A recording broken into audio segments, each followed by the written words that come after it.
नमस्ते दर्शक हो, आइए देखते हैं भारत का सौंदर्य और वैभव। आज तक हमारी वाहिनी पर आपने महाराष्ट्र के अनेक प्राचीन मंदिर देखे रहेंगे। महाराष्ट्र के साथ साथ हमने गुजरात के कुछ प्राचीन मंदिर देखे थे और उसके साथ साथ हमने जम्मू कश्मीर के भी प्राचीन मंदिर हमारे देखे थे। अभी हम दक्षिण भारत की यात्रा पर निकले हैं। आज का हमारा श्री गणेशा करने का दिन है। हमने प्रातःकाल पुणे से प्रस्थान किया है और बेंगलोर की दिशा में हम जा रहे हैं। तो आपसे प्रार्थना है कि हमारे दक्षिण भारत की मालिका का भी अवश्य लाभ लीजिए। हमारे साथ दक्षिण भारत के प्राचीन मंदिर देखने का आनंद ले लीजिए। प्रातःकाल के 5:30 बजे हम पुणे से बंगलुरु की दिशा में जाने के लिए निकले हैं, यानी कि दक्षिण दिशा में जाने के लिए निकले हैं। जब हम निकले थे तब पूरा अंधेरा था, इसलिए मैंने अधिक कुछ शूटिंग नहीं किया। हमने इस 10 दिन की पूरी यात्रा में एक भी होटल एडवांस बुकिंग नहीं किया है। हम लोग जहां तक पहुंचेंगे, हमारा मानस ये है आज की बंगलुरु क्रॉस करके हमें आगे जाना है। अभी आप देख सकते हैं प्रातःकाल का समय है, बाई बाजू में सूर्य देवता का आगमन हो चुका है और प्रसन्न वातावरण में हम बंगलुरु की दिशा में जा रहे हैं। लगभग 8-8:15 बजे हम कराड़ पहुंच गए थे। कराड़ में न्याहारी करने के लिए या नाश्ता करने के लिए संगम अथवा पंकज दो ही ऑप्शन होते हैं, तो हमने संगम जाने का निर्णय ले लिया। संगम होटल में अपनी अपनी रुचि अनुसार हमने पोहा, डोसा, इडली, उपमा वगैरह मंगाया था। आज हमारी यात्रा का पहला दिन है। लगभग 800 किलोमीटर का अंतर हम क्रॉस करने वाले हैं। बेंगलुरु के आसपास हम आज का मुक्काम करने वाले हैं या निवास करने वाले हैं। सातारा से जैसे ही हम दक्षिण दिशा में जाते हैं, यानी कि कोल्हापुर में की दिशा में जाते हैं, तो पूर्ण मार्ग पर महामार्ग का काम चालू है। 8 लेन मार्ग का काम चालू है। ऐसे ब्रिजेस के काम चालू है। स्थान स्थान पर हमें डाइवर्जन्स मिल जाते हैं और उन डाइवर्जन्स को पार करते करते बहुत दिनों के बाद अथवा महीनों के बाद हम लंबी यात्रा के लिए निकले हैं। इस दक्षिण भारत यात्रा का नियोजन हमने लगभग पिछले 1 वर्ष से हम लोग कर रहे थे। अभी उसको मुहूर्त लगा है, तो हम दक्षिण भारत में जा रहे हैं और ऐसे करते करते हम महाराष्ट्र कर्नाटका बॉर्डर पर पहुंच गए। ये चेकनाका है जो अभी आप देख रहे हैं। 10:15 बजे है और हम लोग महाराष्ट्र से कर्नाटका में प्रवेश कर रहे हैं। जैसे ही हम कर्नाटका में प्रवेश करते हैं तो हमें मार्गों में थोड़ी सी भिन्नता दिखाई देती है। कंपैरेटिवली महाराष्ट्र के महामार्गों पे जितना ट्रैफिक होता है, जितनी वाहतूक होती है, उतनी हमारे बाजू वाले राज्यों में नहीं रहती है। जैसे कर्नाटका हो गया, मध्य प्रदेश हो गया अथवा हमारा गुजरात हो गया, उन राज्यों में उतना ट्रैफिक नहीं रहता है जितना हमारे महाराष्ट्र में रहता है। अभी आप देख सकते हैं कर्नाटक के महामार्ग। अभी हमारे गाड़ी ने वेग पकड़ा है और हमें ऐसा लग रहा है कि हम संध्या समय तक बंगलुरु शहर में पहुंच जाएंगे अथवा उससे आगे निकल जाएंगे। चलिए देखते हैं आगे क्या होता है, आपको दिखाते जाएंगे। दोपहर के 12 बज गए हैं और हम बेलगावी पहुंच गए हैं। बेलगांव राइट साइड में आपको जो झंडा दिख रहा है तिरंगा, वो हमारा भारत का ध्वज बेलगांव का है। कर्नाटका में प्रवेश करने के बाद हमें पहला संकेश्वर का टोल प्लाजा लगा था। अभी ये दूसरा टोल प्लाजा हम कर्नाटका का क्रॉस करने वाले हैं। इसका नाम है बागेवाड़ी टोल नाका। बागेवाड़ी नाम का ग्राम कर्नाटक का है। आगे जाके हमें धारवाड़ का हाईकोर्ट, IIT देखने के लिए मिला। ये संपूर्ण सुंदर परिसर हमें बाई बाजू में देखने के लिए मिलता है। संपूर्ण हरियाली है आजू बाजू में और वहीं पर हमें टाटा मोटर्स भी दिखाई दिया। अभी हम धारवाड़ के पास पहुंच गए हैं। बाई बाजू में हमें जो दिख रहा है वो धारवाड़ बाईपास जाने के लिए मार्ग है। यहाँ से हम धारवाड़ सिटी में जा सकते हैं और सीधे जाएंगे तो हम हुबली की दिशा में जाते हैं। ये धारवाड़ हुबली जो मार्ग है, उस मार्ग पर भी कुछ स्थानों पे मार्ग का काम चल रहा है और वन वे कर दिया गया है। एक ही साइड से दोनों साइड का ट्रैफिक चल रहा है। तो जैसे हमें महाराष्ट्र में देखने के लिए मिला, वैसे यहाँ पर भी देखने के लिए मिला। माध्याह्न समय के लगभग 1:30 बजे थोड़ी थोड़ी हमें भूख लगने लगी है। हमने सोचा है कि हुबली क्रॉस करके हम कहीं खाना खाने के लिए रुकेंगे।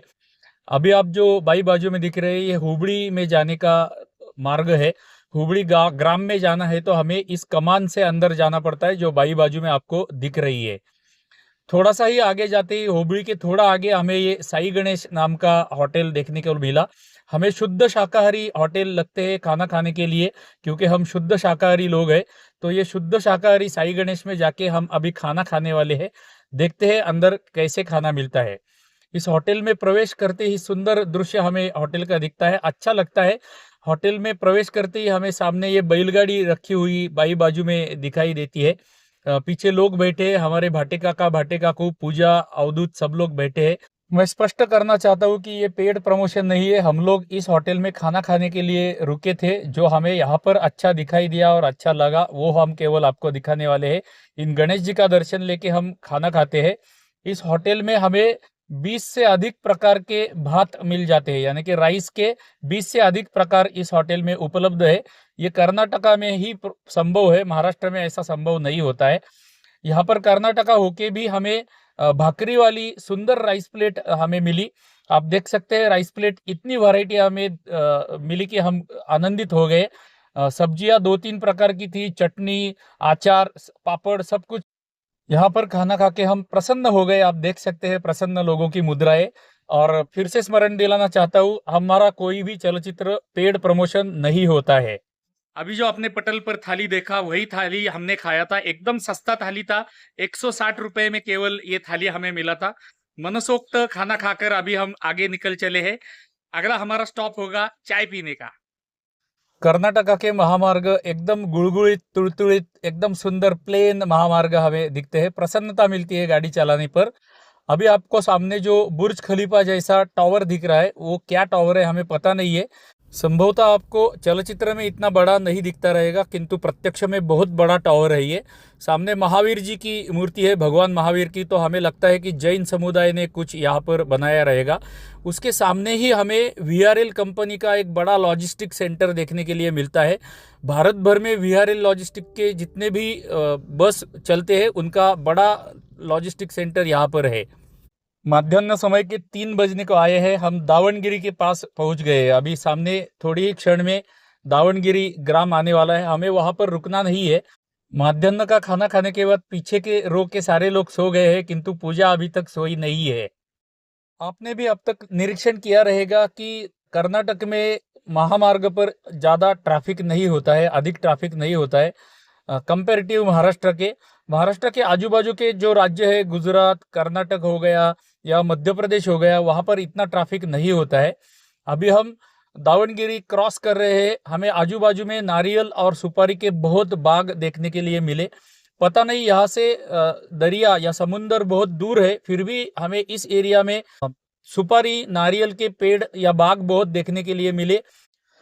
अन्य एक निरीक्षण की, कर्नाटक में हमें महामार्ग के जो फलक दिखाई देते हैं वो अंग्रेजी अथवा कन्नड़ में लिखे हुए होते हैं। देवनागरी लिपि में, यानी कि हिंदी में या मराठी में, अन्य कोई लैंग्वेज में फलक नहीं होते हैं। केवल जिलबी जैसे दिखने वाले कन्नड़ फलक अथवा अंग्रेजी फलक हमें देखने के लिए पूरे कर्नाटका में मिलते हैं। देवनागरी लिपि हमें कहीं भी देखने के लिए नहीं मिलती है। दोपहर के लगभग 4:15 बज गए हैं। अभी यहाँ से बेंगलोर लगभग 250 किलोमीटर दूर है। हमें 250 किलोमीटर जाना है चाय पीने के लिए। एक टोल नाके के बाजू में हम रुके थे। यहाँ पर हमें एक समस्या का सामना करना पड़ा। यहाँ पर जितने भी स्टॉल थे, एक भी स्टॉल में कोई भी देवनागरी लिपि की फलक नहीं था। किसी भी व्यक्ति को हिंदी नहीं आती थी, सारे लोग केवल कन्नड़ समझ रहे थे। हमें केवल ताजी बनाई हुई चाय पीनी थी, किंतु उतना भी किसी को भी हिंदी समझ में नहीं आ रहा था। हमारे भाग्य से एक व्यक्ति को थोड़ा सा हिंदी समझ में आया। उसने इस चाय वाले स्टॉल की दीदी को समझाया कि इनको चाय चाहिए और वो भी कम शक्कर वाला बनाकर चाय चाहिए। तो फिर वो स्टॉल वाली दीदी को समझ में आया और वो हमारे लिए कम शक्कर वाली चाय बनाने लग गई। तो ऐसी समस्याओं का सामना भी हमें करना पड़ सकता है। मार्ग के आजू बाजू में हमें अनेक पवन चक्कियां देखने के लिए मिली, यानी कि नैसर्गिक ऊर्जा स्रोतों का वापर करती हुई यहाँ की शासन हमें देखने के लिए मिली। आजू बाजू में हमें पवन चक्कियां, नारियल तथा सुपारी के बाग दिख रहे थे और ऐसे ही हम बंगलुरु की दिशा में मार्गक्रमण कर रहे थे। बहुत दिनों के बाद हम दक्षिण भारत के धार्मिक यात्रा पर निकले हुए हैं, इसलिए यात्रा का आनंद तो है ही, उसके साथ में ये सुंदर वातावरण देख के हमारा आनंद द्विगुणित हो रहा है। अभी हम चित्रदुर्ग ग्राम के पास में आए हुए। आज तो हमारी यात्रा का पहला दिन है। जैसा मैंने आरंभ में बताया था कि हम लोग बंगलुरु के आगे जाके रुकने का प्रयास करने वाले हैं, क्योंकि दूसरे दिन से, कल से हमें दक्षिण भारत की एक्चुअल यात्रा आरंभ करनी है, जहां पर हम पहले मंदिर के दर्शन के लिए कल जाने वाले हैं। किंतु ये कर्नाटका के मार्ग का आनंद हम आज के दिन में ले रहे हैं। आजू बाजू में हरियाली दिखाई दे रही है। अभी समर सीजन है, फिर भी हरियाली है, पवन चक्कियां दिख रही है, सुंदर महामार्ग है और प्रवास का आनंद हम ले रहे हैं। पवन चक्कियां जो दिखाई देती है हमें, उसका काम चल रहा है, कार्य चल रहा है, उसके लक्षण भी हमें महामार्ग पर भी दिखाई दिए। आप सामने देख सकते हैं वो ट्रेलर पे पवन चक्की का एक ब्लेड लेके जा रहे हैं।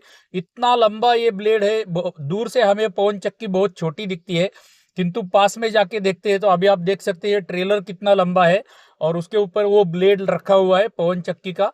और वो ट्रेलर से भी, इतना लंबा ट्रेलर होके भी ट्रेलर से भी आधा ब्लेड बाहर आ चुका है।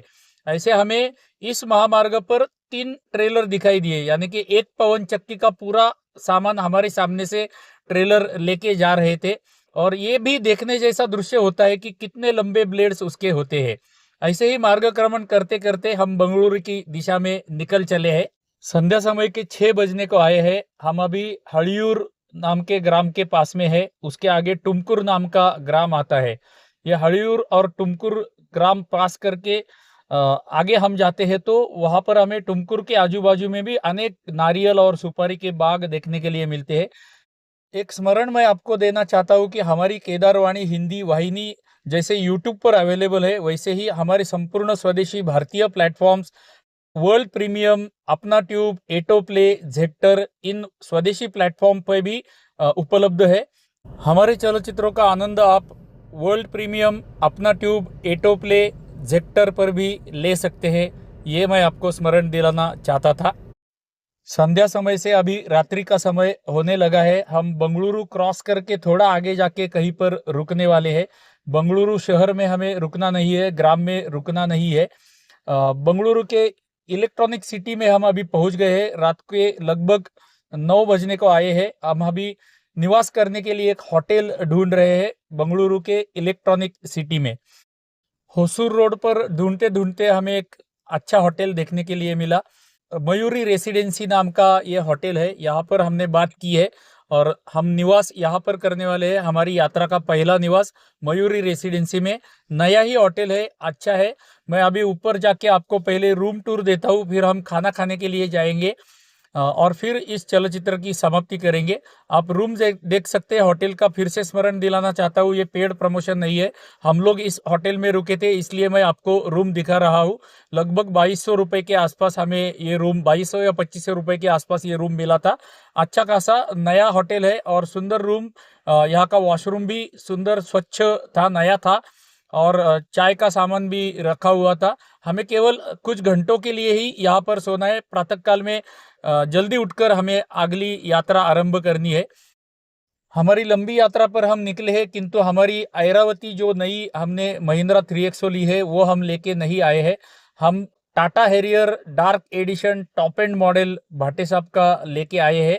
इस गाड़ी में हम यात्रा करने वाले हैं। संपूर्ण दक्षिण भारत की यात्रा कंफर्टेबल गाड़ी में हम करने वाले हैं।